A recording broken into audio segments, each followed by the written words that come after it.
We're 80 minutes from Wembley. I'm George Riley. This is Touchline.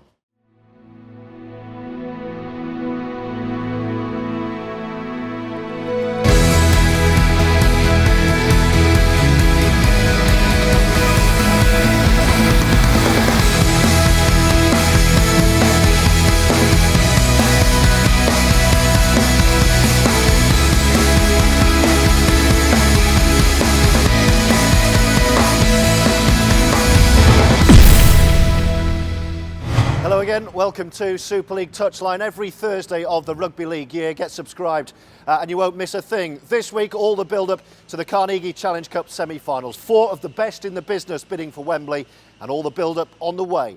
Plus, there's this lot. The Rhinos take to the dance floor and look ahead to their game against the Warriors. With top tries from round 20, and we build up to the Carnegie Challenge Cup semi-finals. First up, here's this week's headlines.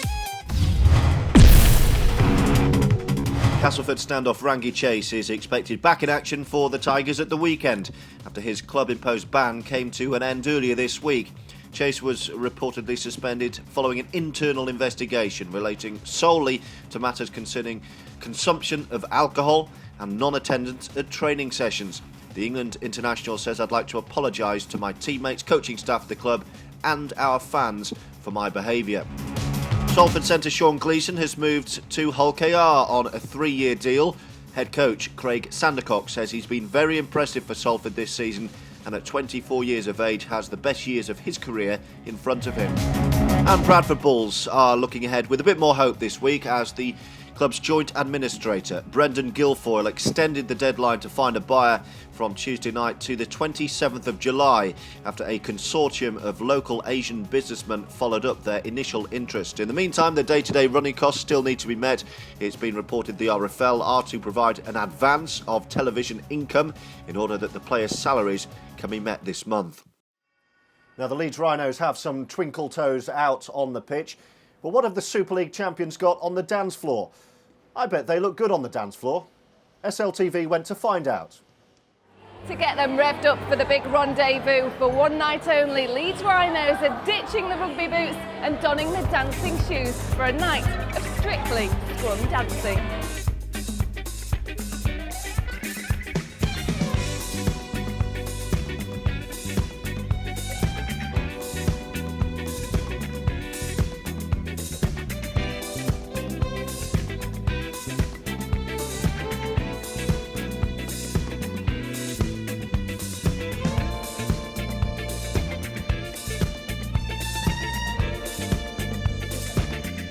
Well, obviously my finale testimonial event, and we wanted to think of something which was fresh and new and going along the lines of reality TV, and Strictly Scrum Dancing was a big thing. It always come up much, so we thought we'd adapt it to Strictly Scrum Dancing and our own version, and a great way to end what's been a fantastic year for me.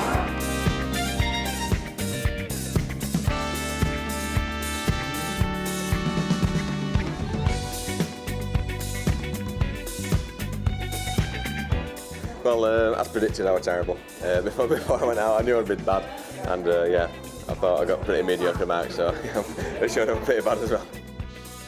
Yeah, that would just try to salvage something, to make something good of a bad deal, but yeah, it was enjoyable when we got out there. Like I said, it's sad to admit it, but yeah, I enjoyed myself when I got out there.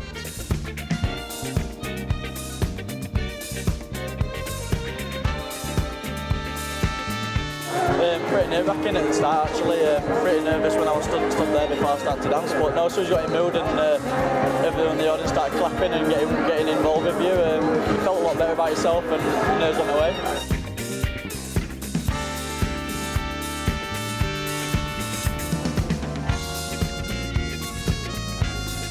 It comes natural to me. I did it a few years ago for my testimonial. I did a full Monty, so dancing in front of 400 women back then, doing it the same tonight. Obviously, I was a late call-up, so it was a little bit nerve-wracking, and I've only had a few days to practice, but Sam, my instructor, so to speak, has done a real good job.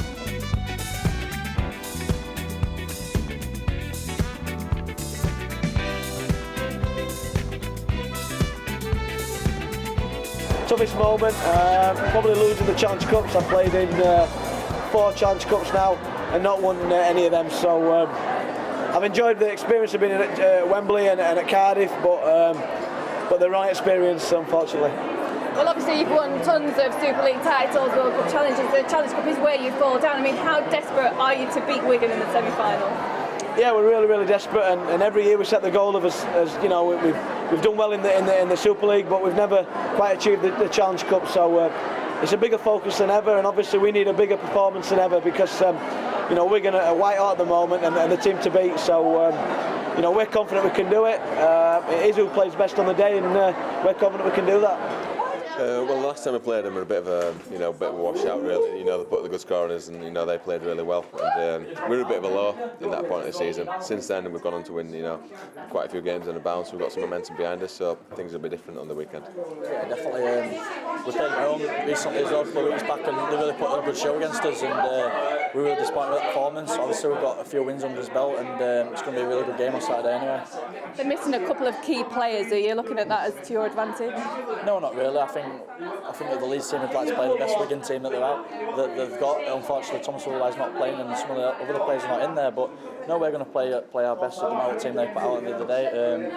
It's a big game for us, and obviously we get to Wembley, and that's where we want to be. Well, Leeds Rhinos can certainly strut their stuff on the dance floor, but can they cha-cha-cha their way to the Challenge Cup final? Right, let's see some tries. Here are some crackers in top 5. Number 5 this week scored by the Salford City Reds. How about that for a hanging bomb?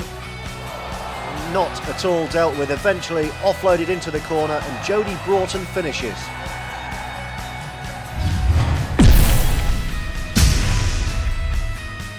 Next best this week, this from the Widnes Vikings. What a game it was against St Helens as well. It's another long hanging kick. The ball bounces. St Helens in all kinds of trouble. Don't deal with it. How about that for keeping the ball alive? And R. Van in the corner.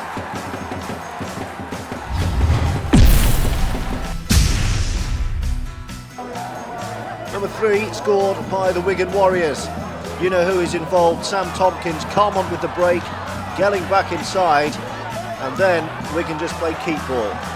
Tompkins again involved, a little bit of a juggle, back to 6. They're not going to need it though. They work it wide, and Goulding sends Thornley in the corner.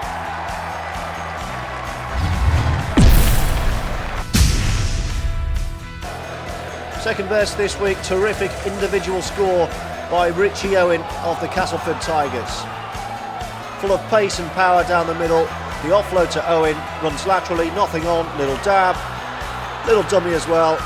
Thank you very much indeed.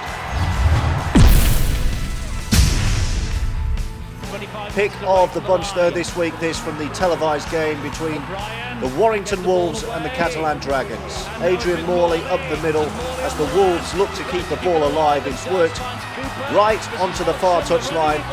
Ryan Atkins kicks to himself and scores the try of the week.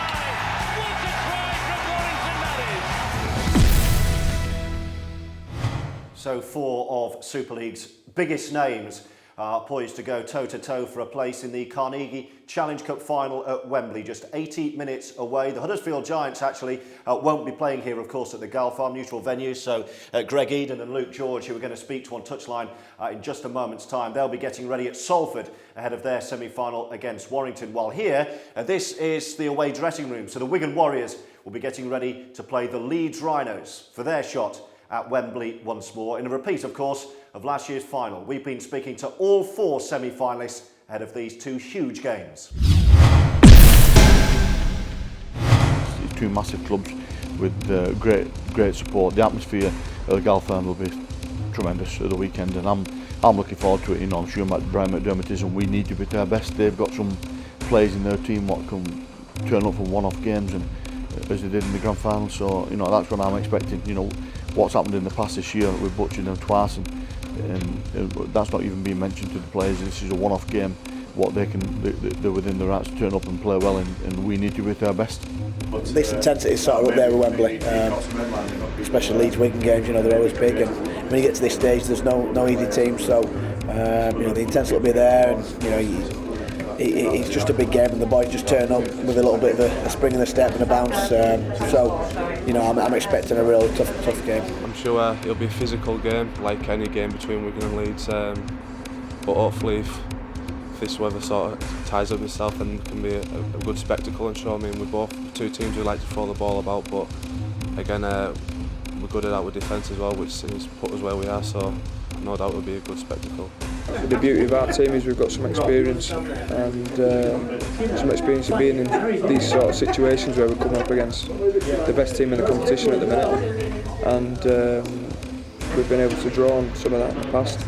You know, hopefully we can be good enough on Saturday and play to an intensity that we need to and be really good. The Challenge Cup's always been probably the big thing with it being on normal TV, and that it's probably been a thing where everyone's watched, so mass audience like, and it's something we're really looking forward to. We'd love to be at Wembley again after last year, but like you said, it's a big 80 minutes for us against Leeds before we can start thinking about that really. It's in Yorkshire, so you know there's no excuse for us not to have a great crowd there, and you know we need the support. You know we're going to bring a massive crowd because they're great supporters too. But you know, to me, Leeds Rhinos fans are the best in the league, and we appreciate all the support. So you know, the more the merrier down at the Gal Farm. They do make a difference, don't they, in the big games like this, the grand final. Absolutely, just when you're looking for that bit of inspiration, you can hear the crowd behind your back. It just makes the hairs on the back of your neck stand up. So you know we certainly hope they're out there in their numbers. I don't think there's any favourites here. They're a fantastic team with some great players. Jamie Peacock, I'm his biggest fan. You know, I rate him very, very highly. He's been a warrior in the front row. He's been a great player. But obviously, at the weekend, all that finishes. I want my players to rip into him and make sure we're keeping quiet. We're in a very good side. They're not top of the league. They're top of the league because they've been playing well, and they've been the form team, as you say. But we'll see how it pans out on Saturday. Going back to 09 when we played, we weren't in the best form in the league, and then we managed to go on and win the competition. So I think form goes out the window a little bit when you play when you're playing in Challenge Cup, because anything can happen on the day, and it's all about who rises to the occasion the best, and there'll be a big atmosphere. And I don't think Huddersfield will be thinking about what's happening in the league. They'll just be maybe focusing on this game, and they'll be desperate to go through as much as we are. Well, it'll be massive. I mean, it's like a once in a lifetime opportunity. I mean, some people who at the back end of their careers might not be like expected to be able to do it again, and young people, they need to take every chance they've got in case they don't get another chance. But everybody will try and take it with both hands and try and win. As a kid, you're watching all the finals at the old Wembley it was then, but yeah, it's definitely a childhood dream to play in a Challenge Cup final. Not many professionals get to do it, so to get there would be something special. So Huddersfield, and particularly this man, used to scoring a few tries here at the Gal Farm. They will try and do the same against Warrington at Salford in the second semi-final of the Carnegie Challenge Cup. Luke George, how's your week been? How are you feeling? Yeah, it's going really well. You know, it's obviously early in the week, and you know, we just really need to focus on things that didn't go so well for us last week, and you know, focusing on our defence, and that's the main key for us, really. Have you got your head back right yet? You took a bit of a whack at the weekend. Yeah, the head's not too bad now. Who was it who did you? I can't remember. We'll leave it at that. How exciting is the carrot of Wembley for a team heading into a semi-final? Well, it's everyone's dream, isn't it, when they're coming into Rugby League, you know, to get into the Challenge Cup final.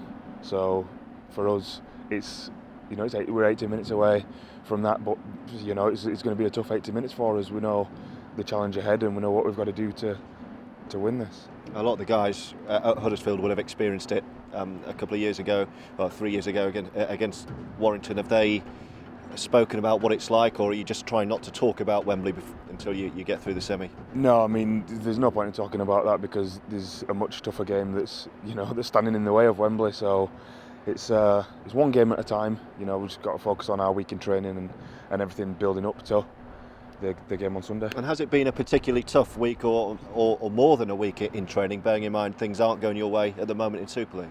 Yeah, it's just one of those things that happens to every team, you know, throughout the year, and we've just got to, you know, try and dig in and turn it around. Really, obviously we've had a few dipping performances over the past few weeks, but you know, we're always trying to look at ways to rectify that. And you talk about why it's going wrong, or obviously you talk about what's been going wrong because you need to get it right. Do you wonder why it's going wrong?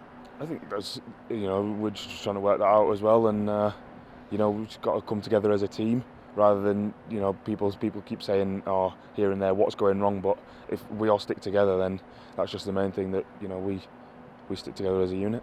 Finals are what players like you live for. Semi-finals aren't too shabby either. Always live on TV, radio, fans turn out. It's going to be quite a moment when you step out against Warrington. It is, yeah. It's going to be one of those moments that you're going to have to take in, and you know, it's going to be the occasion that's big for everybody. But at the end of the day, it's another 80 minutes for us guys, and you know, we've just got to really focus on the things that we've been doing well in the past and get back to winning ways. And focus perhaps on how you beat Warrington, which is easier said than done, isn't it, at the moment? Yeah, I mean, they've always been a good side, haven't they? They've always been up there at the top of the league. So, you know, we're going to have to be, you know, really on our game, and like I said before, focus this week in training, and you know, things will come good. Well, great speaking to you. We wish you all the best for the semi-final. Hope it goes your way. Hope it goes Warrington's way as well. Good luck to Warrington. Good luck to Leeds. Good luck to Wigan. Two great semi-finals in prospect. All the reaction, of course, on the Super League website throughout the next week. And we'll see you next week.